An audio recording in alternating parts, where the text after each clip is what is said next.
Bonjour, je suis Myriam Marie, spécialiste de l'interprétation des rêves. Les rêves sont des messagers auxquels il est important de prêter une attention particulière. Parfois récurrents ou même étranges, les rêves ne sont jamais anodins. Ils peuvent nous en apprendre beaucoup, nous aider, souvent beaucoup plus qu'on ne le pense. Leur sens ou encore les messages qu'ils vous délivrent n'apparaissent pas toujours de manière évidente. C'est pourquoi je vais vous aider à les déchiffrer.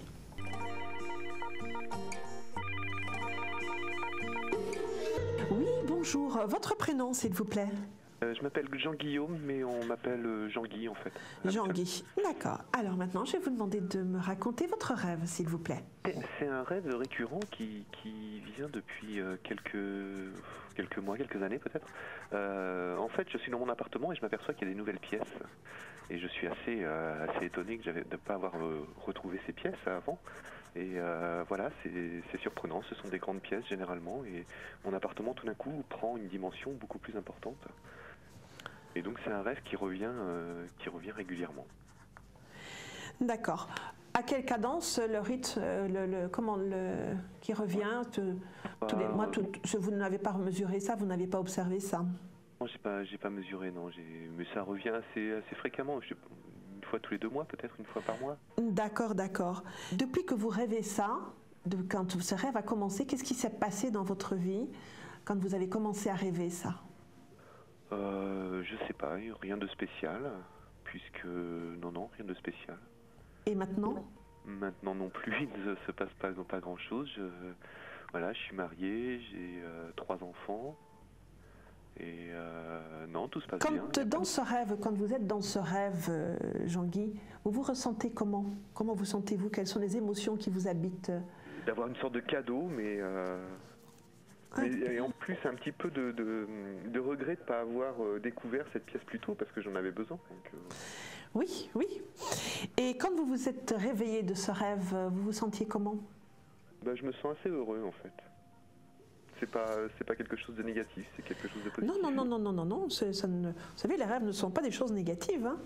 Non, même mais quelquefois l'état d'esprit n'est pas négatif. Voilà. Dans cette pièce dont vous m'avez dit qu'elle était peu et mal meublée, oui. L'ambiance, à part que c'était lumineux, y avait-il une ambiance autre particulière dans cette pièce? C'est un petit peu vieillot. Vieillot. Oui, les papiers peints sont plutôt années 70-80, le mobilier est aussi marqué années 80, les fenêtres sont fêlées généralement. C'est une pièce qui a été laissée à l'abandon depuis, on va dire, 30 ans à peu près, 20 ans. Et si on remonte 20-30 ans en arrière, qu'est-ce qui se passait dans votre vie? 20-30 ans en arrière, donc j'avais 12 ans. Oui. Non, je ne me rappelle pas d'événements particuliers. C'était dans un moment de changement de scolarité à ce moment-là? Peut-être, oui. 11-12 ans, oui, on sort de primaire. 11-12 ans, oui, on sort de primaire, si ma mémoire est bonne, n'est-ce pas? Et comment, parce qu'alors là, on commence à déterminer un premier choix d'orientation scolaire qui va nous emmener dans un choix d'orientation professionnelle après. Oui. Donc, vous n'avez pas souvenir de ça? Non, j'étais plutôt bon élève et je suis allé au collège tranquillement. Oui. Il n'y a pas eu vraiment de choix à faire. Le choix de dire, tiens, moi je voudrais bien faire ceci plus tard, je voudrais bien faire cela plus tard. Donc quand on dit, voilà, je veux être, je ne sais pas dans une carrière scientifique, on va plutôt vers on va plutôt vers une filière scientifique ou littéraire. Voyez-vous, il y a un premier choix qui se détermine à ce moment-là. Je me permets d'insister là parce que comme vous avez dit que ça remontait, cet ameublement remontait à 70-80 ans, des années 70-80, pardon. Je ne vais pas vous veiller à ce point-là. C'est pour ça que je me permets de vous demander ça. Alors, au niveau du choix du collège, non, puisque de toute façon c'est un collège unique. Donc oui, non, mais de dire, moi j'aurais envie d'être plus tard, je ne sais pas moi, astronaute, j'aurais envie d'être pompier, voilà, c'est son... Voilà. Je peux être vétérinaire peut-être. Et vous l'êtes actuellement? Ah non, pas du tout, non. Voilà. Mais écoutez, je vais rassembler tout ça, n'est-ce pas? Vous m'en avez dit pas mal. Et je vous reprends dans quelques instants et je vous dis sur quoi ce rêve m'interpelle pour vous donner des informations plus claires. À tout de suite. D'accord, c'est bien.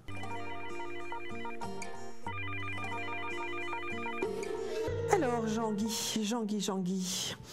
Oui. Eh bien, voyez-vous, ce que ça m'interpelle beaucoup dans ce rêve, justement, j'ai insisté un petit peu sur les années 90-80, parce que c'est vrai qu'à ce moment-là, il y a une première orientation qui se fait. Parce que voyez-vous, ce rêve récurrent que vous faites, votre appartement, c'est vous. N'est-ce pas?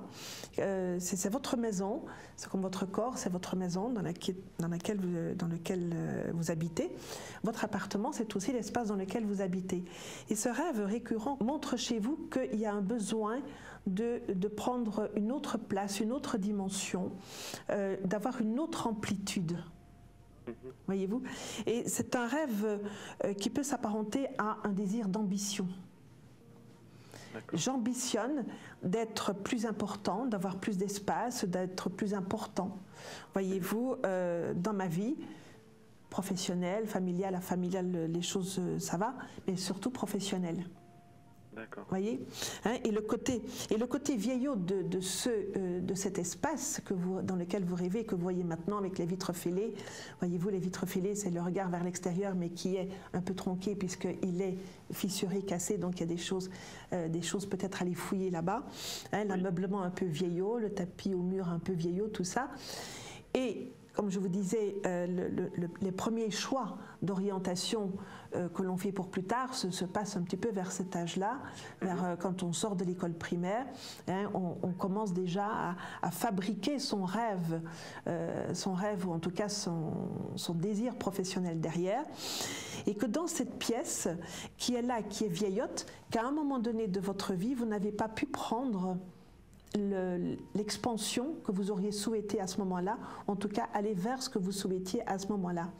Mais il ne faut pas avoir de regrets par rapport à ça, vous n'en avez.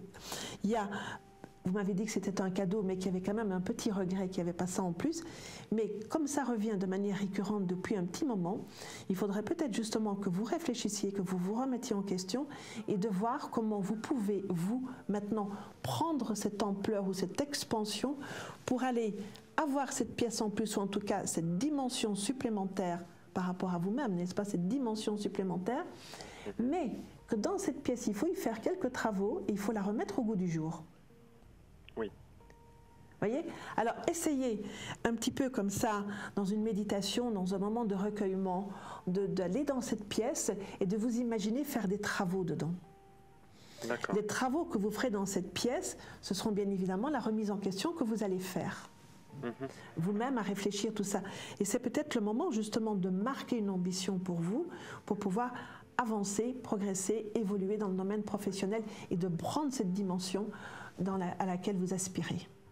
Parce que ça montre une grande espérance, voyez-vous, d'amplitude, vraiment de prendre sa place, de s'élargir. Ok, bah écoutez, c'est... Ok. Oui. Eh bien, écoutez, je vous remercie beaucoup de votre visite, de nous avoir raconté ce rêve. Et la prochaine fois, vous viendrez nous le raconter avec l'ameublement nouveau. Okay.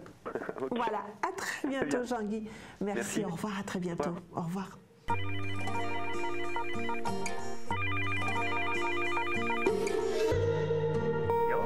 Comment faire pour bien comprendre nos rêves? Les rêves sont des images que nous portons en nous. Il faut donc les relier à notre vécu. Pour bien les comprendre, il faut les lire par le biais du langage symbolique. Il faut savoir que dans un rêve, rien n'est absurde ou incohérent. Tout a un sens. Tout d'abord, posez sur votre table de nuit un cahier et un stylo. Au réveil, narrez-y vos rêves, les sensations ressenties au cours du rêve, mais aussi celles ressenties au réveil.